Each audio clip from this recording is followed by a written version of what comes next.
So selective meters have the advantage that compared to a broadband meter, the broadband meter gives you only one amount. The total amount of any kind of radiation in between, for example, 100 kilohertz up to 6 gigahertz or 3 gigahertz is the following. Here on the screen we just see 0.5 milliwatts per centimeter square.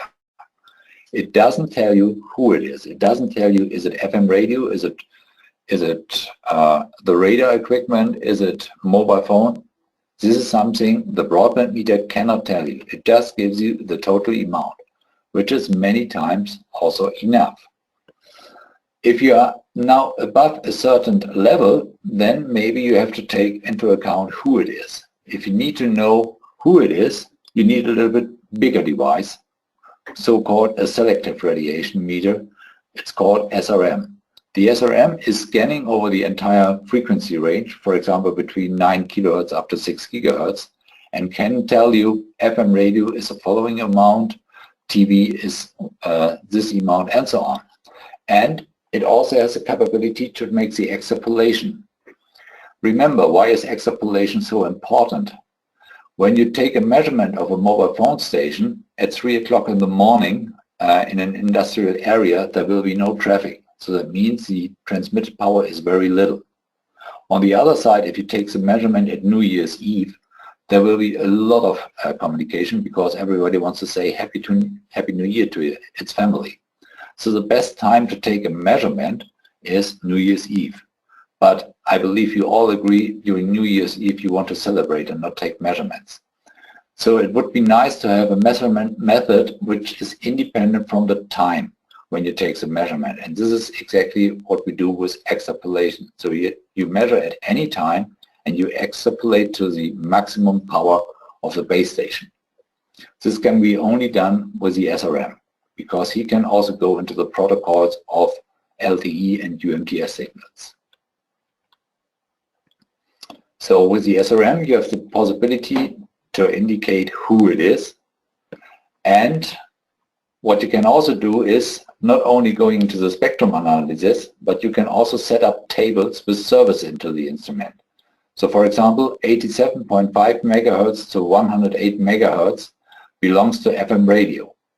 You give this information to the analyzer, so the German translation of FM radio is Ultra Kurzwelle, ultra short wave.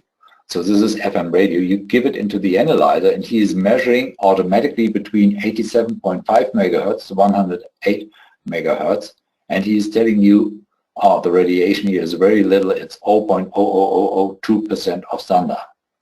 So when you look to this table, this is done by a spectrum analyzer. It's telling you FM radio, digital audio broadcast, TV, GSM 900, GSM 800, UMTS, and all in total are 17.25%.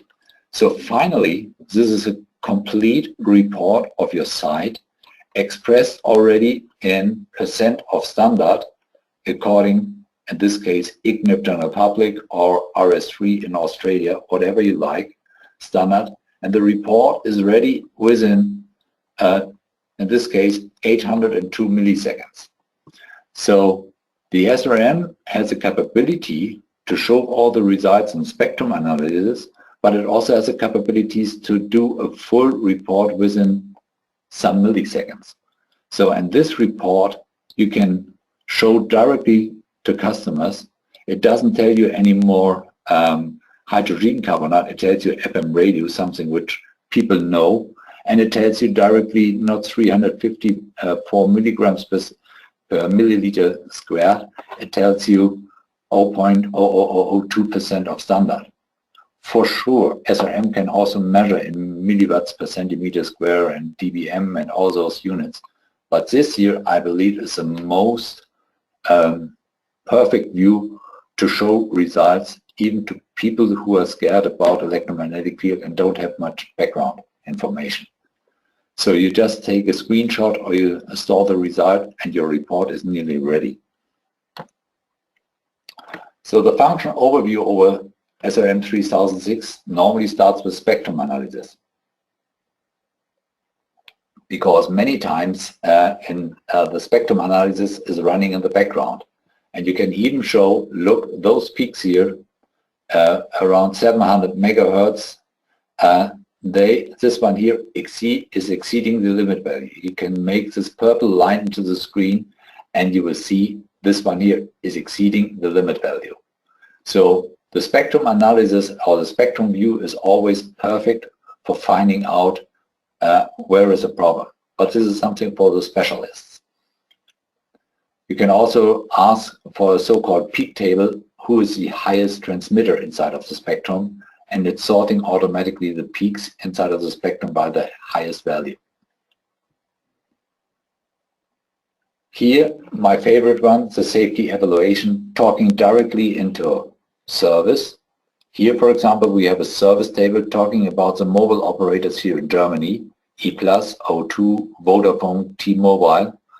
So you see directly the name of the operators, and in this case the display is switched into millivolts per meter. So I believe this measurement has been taken by an engineer. He loves units like millivolts or millivolts per centimeter square, but it's just a push button away to switch it over into percent of standard. Okay. Here we also say the safety evaluation in the graphical view. You see every bar graph represents one service. In this case it's a GSM 900 service table, and it's representing all GSM 900 channels. And the blue color represents the minimum value and the red color represents the maximum value. And by this you can say, yes, there are some services which sometimes are switched on and sometimes switched off. And there are also services which are switched on all the time because the blue value and the red values are not far from each other. So by this you can perfectly see, for example, this seems to be a BCCH of GSM, and these areas seems to be traffic channels in BCCH.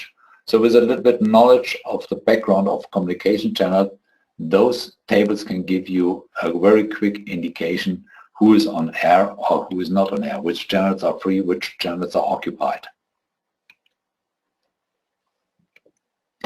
Then we also have the so-called level recorder. By this you can directly see the peak value and the RMS value directly on the screen, and given by the red bar also the maximum of RMS and the maximum of peak. So if you are searching for a hotspot, for example, this is an ideal tool. So you tune the instrument to a fixed frequency and then you look for the hotspot. Where does the transmission come from? If you want to search for an emitter because there is some radiation inside of the room and you don't know why, by this you can search for it. Or if you measure, for example, a radar, you are on an airport, you want to measure the airport radar, then this gives you directly the peak reading and the RMS reading on the screen. So that's much faster, much easier to operate like in spectrum analysis, for example. Then we also have the so-called scope mode. In the scope mode, you can monitor one channel and can see the result now versus time. So the x-axis is now the time information, in this case milliseconds, but it can be also set into hours so that you can monitor a service over a day, or you can monitor it even with the resolution down to some nanoseconds. So if the military has forgotten the length of the pulse of the radar, by the scope mode you can tell him what is the length of the pulse. Some milliseconds, some microseconds, maybe even some nanoseconds are able to be measured. And it also has trigger capabilities and so on to catch a result if it is exceeding a certain amount. So it's a very comfortable function if you want to identify a source of radiation, or if you want to make a long-term survey. So I mentioned it already, for the extrapolation you have to go into the protocol of the digital mobile radios like UMTS and LTE. Here, for example, we have a screen of a UMTS demodulation. The only thing you have to type in is the center frequency of the UMTS channel, which is constant all over the country. And then automatically the analyzer finds scrambling codes. Scrambling codes are identifiers for the base station and the allocated antenna. And it shows you the maximum value, and from the maximum value you can, with an extrapolation factor, which is now switched off, you can extrapolate to the maximum traffic on the UMTS base station. Same applies to LTE. So it gives you the cell ID, which is an identifier for the cell itself. It tells you the number of antenna which are in use. Remember, LTE is using the so-called MIMO techniques to reduce fading effects, and plus to exceed also the data rate. So it can have between 1 up to 4 antennas transmitting for the same communication channels. And this is also automatic. There's nothing you have to type in. All information here come out automatically if you just type in the perfect center frequency. Okay, which is again stable all over the country.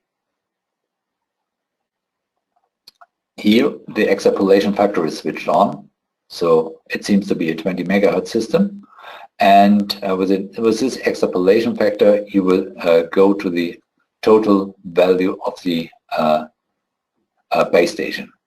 And nowadays, in the past, only FDD systems were available. FDD means that the mobile phone and the base station communicate at different frequencies. Nowadays, more and more in use are also the so-called TDD systems, means mobile phone and base stations transmitting at the same frequency range, but at different time slots. So nowadays there is a new option also for the SRM available, that you can even measure TDD systems. So finally, we have different operating modes in the SRM. The very simple one, the safety evaluation, my preferred one to make a report, and then all the analysis functions like spectrum analysis, level recorder, scope, UMTS, LTE. If you want to use it, up to you. I still prefer safety evaluation.